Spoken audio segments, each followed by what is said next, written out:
Mfahamu Rais Muammar Gaddafi. Na kisa cha shukrani ya punda ni mateke. Mwandaji wa makala haya ni Dennis Mpagaze. Mimi ni Ananias Edgar _TZ1. Vya bure huondoa akili. Ni methali ya Waha wa Kigoma inayoelezea yaliyomkuta Muammar Gaddafi wa Libya na watu wake aliowapa kila kitu, halafu wakamuua kama kibaka na kumzika kusikujulikana. Waafrika tukalia kumpoteza Masiha. Wazungu wakashangilia kumpoteza mfadhili wa magaidi duniani. Walimuita Mad Dog kwa sababu ya gwaridi aliyowachezesha kwa miaka 40 ya utawala wake. Aliapa kuwatafuna mabeberu popote walikojificha. Akaja kutafunwa na wale aliowalisha na kusaza. Tangu Libya ipate uhuru, ile tarehe 24 Desemba mwaka 1951, wenyeji walibakia kuchunga mbuzi na ngamia, huku wageni wakichimba mafuta na kwenda kujenga Ulaya na Marekani. Yani wazungu walikunywa mafuta, wenyeji wakanywa harufu yake. Bora sisi babu zetu waliambulia shanga, dhahabu ikaondoka kuliko hao walioambulia harufu ya mafuta. Kwanza mafuta ni hatari kwa afya, lakini shanga ni kiburudisho cha mwili sana bwana. Kuzaliwa kwa Gaddafi katika mwaka na mwezi usiojulikana ilikuwa ni ukombozi wa Libya na watu wake. Huyu bwana alizaliwa katika kabila la watu wasiojua kusoma na kuandika, hadi kushindwa kurekodi kumbukumbu za kuzaliwa kwake. Kuna wanaosema Gaddafi alizaliwa mwaka 1940, wengine 41, wengine 43, na wengine wanasema alizaliwa kabla ya mwaka 1940. Anyway, nadhani la msingi hapa Gaddafi alizaliwa kuwatia adabu wazungu.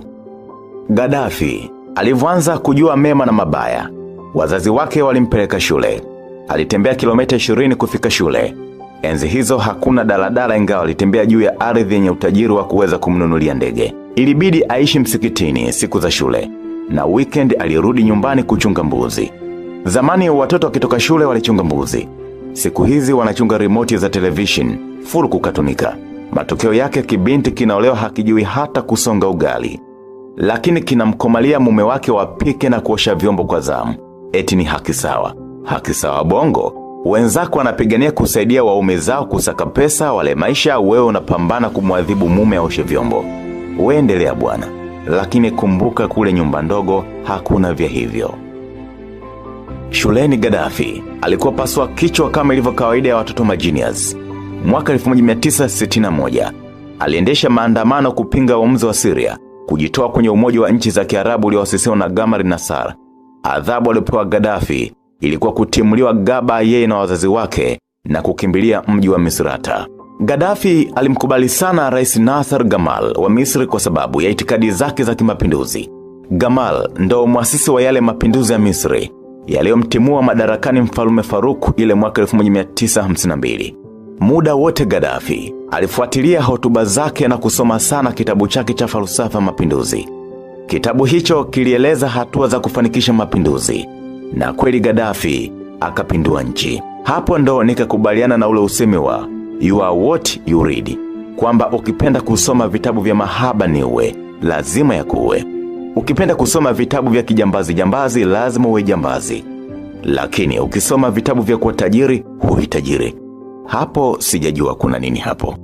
Gaddafi akiwa Misrata, watu walimshauri ajiunge na vyama vya siasa. Akakataa kwa sababu aliamini vyama vya siasa husababisha utengano. Na wakati yeye aliamini katika umoja ni nguvu, utengano ni udhaifu. Kwetu ukijua kuropoka tu, unaingia kwenye siasa na kusema wazee wamekutuma ukagombee. Matokeo yake ndo haya nchi kujawa na siasa wanaosifia panapohitaji ukosoaji na kukosoa panapohitaji sifa, ili wale bure CCM na kulala Chadema. It's a shame on them. Gaddafi bwana, pamoja na utukutu wake wote kichwani zilikuwemo bwana, alifaulu mitihani na kuchaguliwa chuo kikuu cha Libya Benghazi kusomea masomo ya historia, lakini akapiga chini na kujiunga na jeshi. Anasema historia ilimpotezea muda. Nadhani ilikuwa kama historia yetu, full kumezeshana majimaji wao, kwa sababu Afrika yote ni moja. Gaddafi aliamini kwa mtoto wa mchunga mbuzi kama yeye, ni kwa kupitia jeshi tu ndo angeweza kuchomoka. Uzuri wa jeshi, kama una nguvu na akili lazima utoboe. Lakini ukiwa na nguvu nyingi, akili nukta, sikushauri kwenda huko. Maana majeshi ya siku hizi yamekaa kisomi zaidi. Wale maafande nyigu waliopiga kwata mpaka ardhi kupasuka hawapo tena. Akiwa jeshini, Gaddafi aligoma kujifunza Kiingereza kwa sababu kilifundishwa na wazungu waliozingua mafuta yao. Yani alimkataa shetani na mambo yake yote. Wakati Gaddafi alikiona Kiingereza udhalilishaji, sisi tunakiona Kiingereza kama prestige vile. Bila kugonga maneno ya kizungu tutajuaje kama umesoma mpaka na mbwa wako? Lugha zetu tunazita vernacular. Jamaa yangu yeye alikataa chaneli zote za Kiswahili na kuacha zile za Kiingereza ili watoto wake wajifunze Kiingereza. Matokeo yake watoto wote wanaongea na kula kama katuni. Umeona mambo hayo? Chuki ya Gaddafi kwa wazungu ilianza tangu Umoja wa Mataifa utangaza kuanzisha taifa la Israel kwenye ardhi ya Waarabu na kupelekea vita kubwa kati ya Wapalestina na Waarabu mwaka 1948 ambayo inaendelea mpaka sasa. Hebu fikiria, wakati huo Gaddafi ana miaka 7. Anakumbuka mambo ya msingi namna ile. Sisi huku mtoto wa umri huo anakumbuka spidi ile bodaboda ikimpeleka shule, akipigwa baridi na matusi ya mwalimu kwamba mtoto asitie pua shuleni kama hajalipa ada. Wazazi full kukenua, eti na wao wanasomesha English medium kwa usafiri hatari kwa afya mtoto.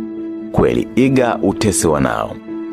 Mwaka 1966, Gaddafi alikwenda Uingereza kwa mafunzo zaidi ya kijeshi.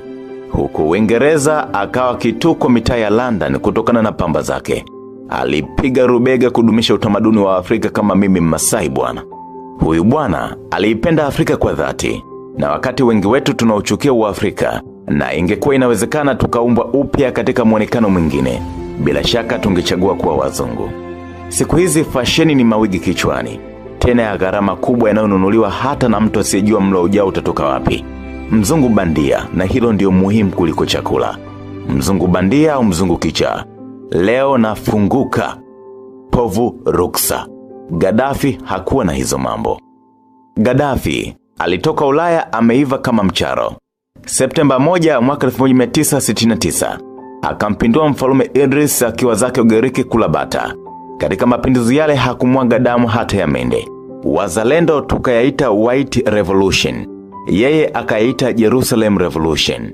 Wale wababe wa dunia, yani Ufaransa, Italia, UK, US na USSR, wakatuma salamu za pongezi na kumwahidi ushirikiano. Gaddafi akawaambia, kwendeni zenu huko.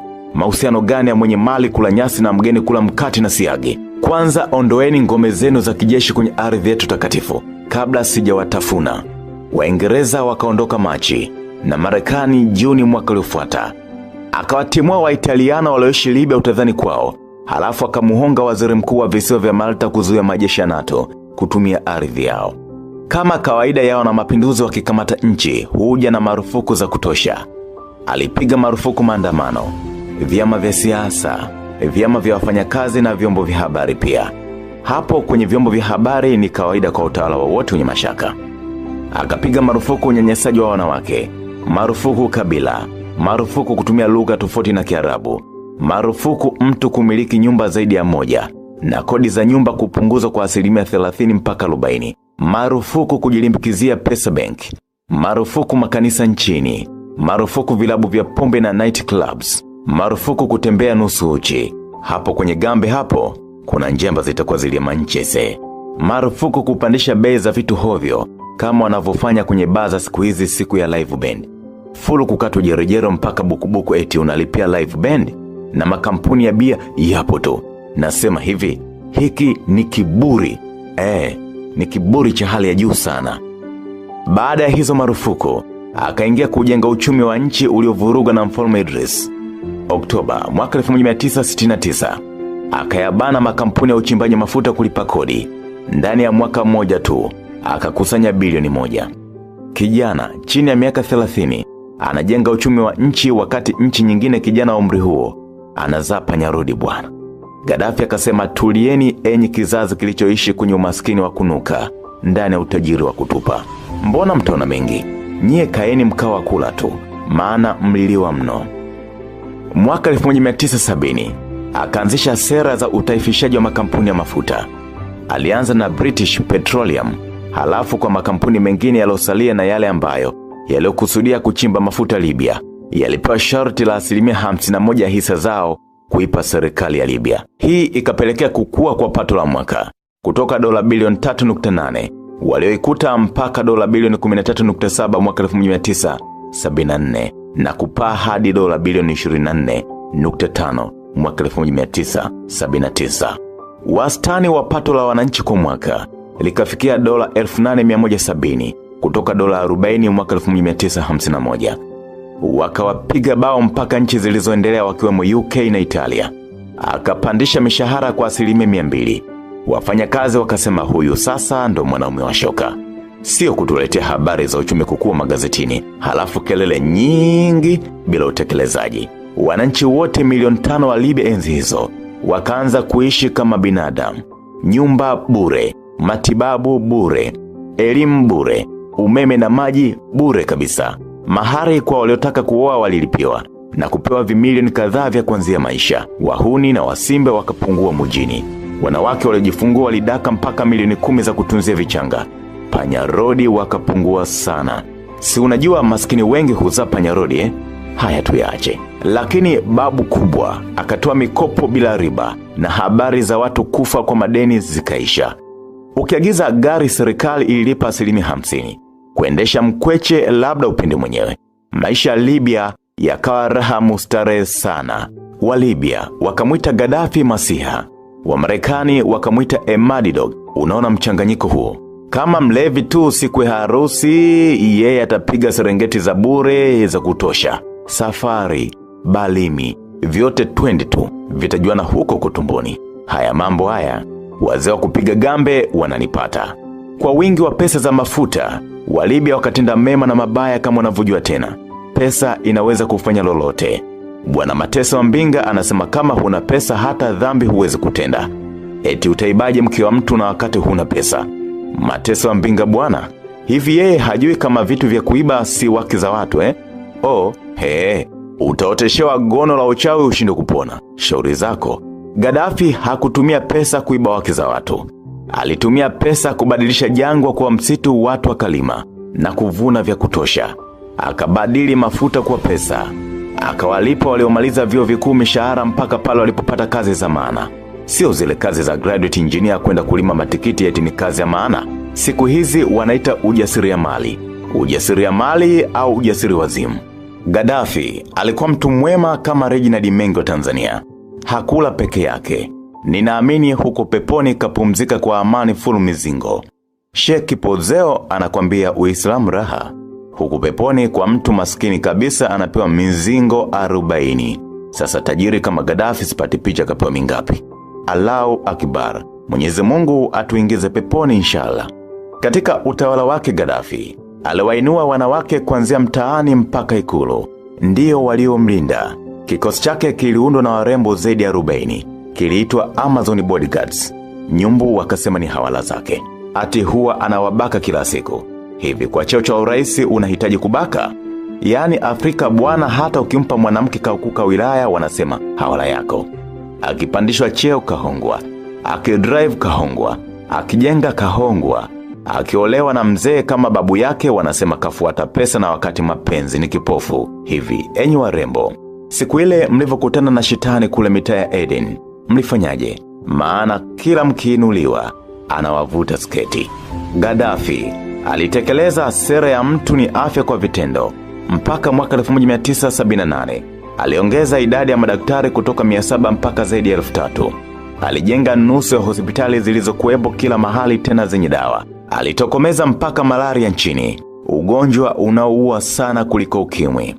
Waliopewa rufaa ya ng'ambo, Gaddafi aligharamia. Hakusubiri mgonjwa kudhalilika mitaani, akiomba achangiwe kwa kuonyesha anachoumwa, na wakati magonjwa mengine ni siri. Umaskini bwana unatubagua kuanzia kuzaliwa mpaka kuzikwa. Maskini akienda hospitalini anapimwa minyoo, halafu anaambiwa aongeze lishe na hasa nyama na maziwa. Tajiri akienda hospitalini anapimwa pressure na kuambiwa apunguze nyama. Katika mambo ya msingi kweli Gaddafi alikuwa dikteta. Ni kama madingi wa zamani. Mtoto kizingua ulikula bakora za nguvu on the spot. Nakumbuka sisi tulimuita baba yetu Mjerumani. Kwa jinsi alivyotukazia pale tulipozingua. Lakini hatukumuua. Badala yake tuliyafuata maelekezo yake na leo tunajilisha. gonga cheers kama na wewe baba yako alikuwa Mjerumani na leo unakula kwako. Gaddafi akiona unajipendekeza kwa wazungu alikuchapa, na pale ulipoonekana kuwapinga alikusapoti. Siku ile Idi Amin amwapigisha magoti wazungu, Gaddafi alifurahi sana na kumwagia mihela ya kutosha. Akalewa halafu akatuvamia. Tukampiga kipigo cha mbwa koko pamoja na Gaddafi kumpa askari 2500. Gaddafi akajilaumu kwa kitendo kile cha Amin kuivamia Tanzania. Nyerere kamwambia usikonde, lakini next time usilete wanafunzi tena. Nyerere bwana, yani askari wa mwenzako na waita wanafunzi, bora ungewaita mgambo walao.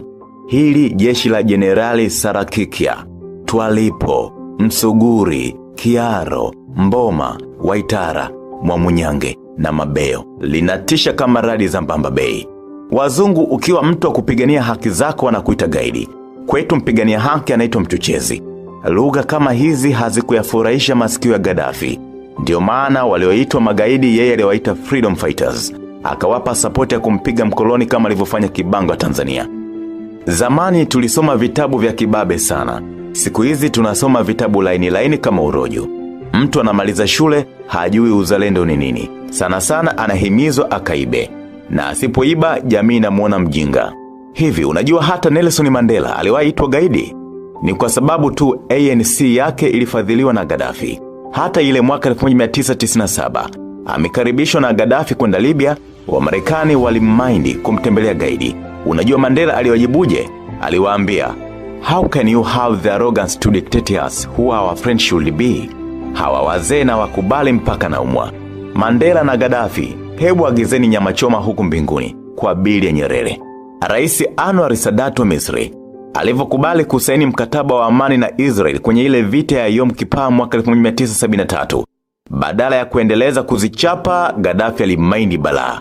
Akamwambia Sadat, hufai kuwa rais wewe. Inabidi tukupindue tu, hakuna namna. Rais Gafari wa Sudani akajifanya kiherere kumkingia kifua Sadat. Gaddafi akamwambia na wewe upinduliwe tu, kibaraka mkubwa kabisa. April 6 mwaka 1986, Gafar akiwa Marekani kuomba msaada alipinduliwa. Wakati huo Sadat alishapigwa shaba tangu mwaka 1981 akikagua gwaride. Gaddafi akawapongeza wauaji. Hii dunia bwana. Gaddafi naye alipokufa, Omar al-Bashir alipinduliwa hivi juzi kati, akamshukuru Mungu kwa zawadi ya kifo cha Gaddafi. Kusema ukweli, Gaddafi alitisha kama njaa ya masika, kipindi ambacho hata ugali wa bila mboga ni mtambala. Hivi unajua hata Yasser Arafat, yule shujaa aliyeanguka kwa ndege mara 2 na kupona, lakini akaja kufa kwa kiharusi, alifadhiliwa na Gaddafi kwa pigo wa Israel. Ajali za Arafat zimenikumbusha tukiwa watoto. Kaka yangu alipanda juu ya mwembe akagongwa na nyigu kichwani. Dada akamwambia ulikosea, ungefunika kichwa. Dada akafunika kichwa, akapanda juu ya mwembe. Nyigu wakampa kipigo cha mbwa koko. Akagongwa puani, watu tukacheka. Njia zangu si njia zenu, asema Bwana. Amina. Waarabu walimshinda tabia Gaddafi, akatamani kuwagawa kwa bure. Mwaka 1998 alisema, I have no more time to lose talking to Arabs. I'm turning back to realism. The Arab world is finished. Africa is paradise. Kamanda kaleta akili zake kubwa Afrika.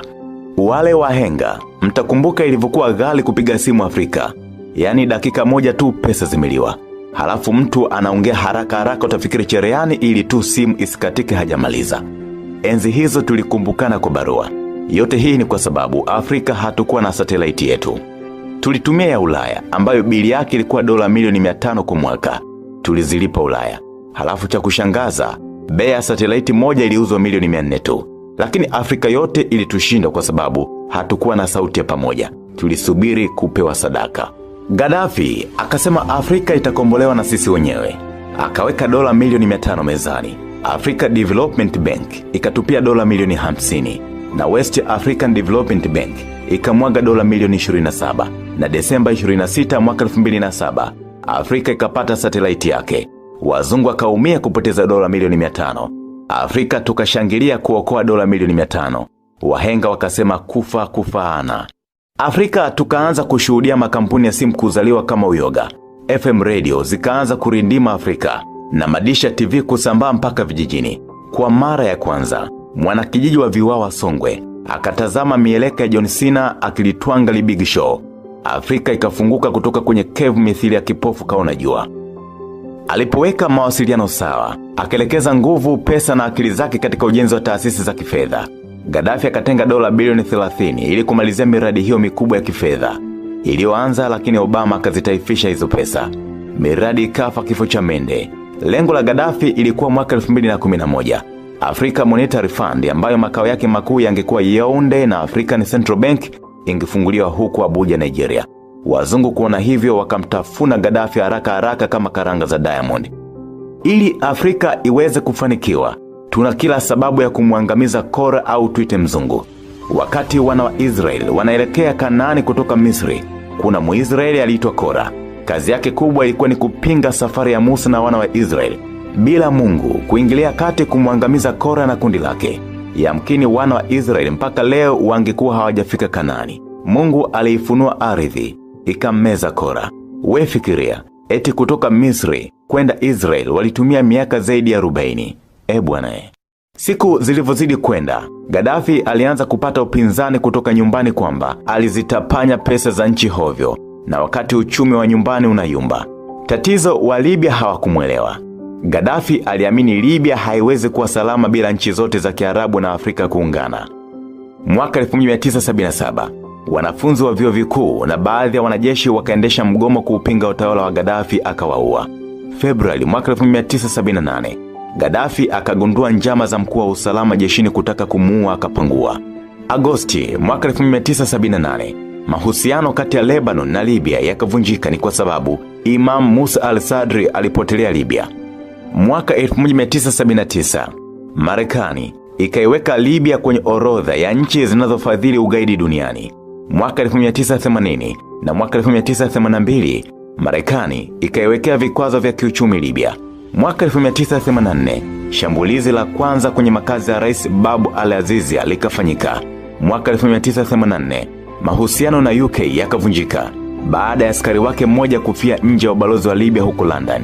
Mwaka 1986, Marekani ikarusha kombora na ikaendesha operation ya El Dorado Canyon ili wamuue Gaddafi. Badala yake wakamuua Hana Gaddafi, binti wa miaka 4, tena mtoto wa kiasili. Mwaka 1987, Libya ikaingia vitani na Chadi, ikapoteza askari 7,500 na vifaa vya kijeshi vyenye thamani ya dola bilioni 1.5.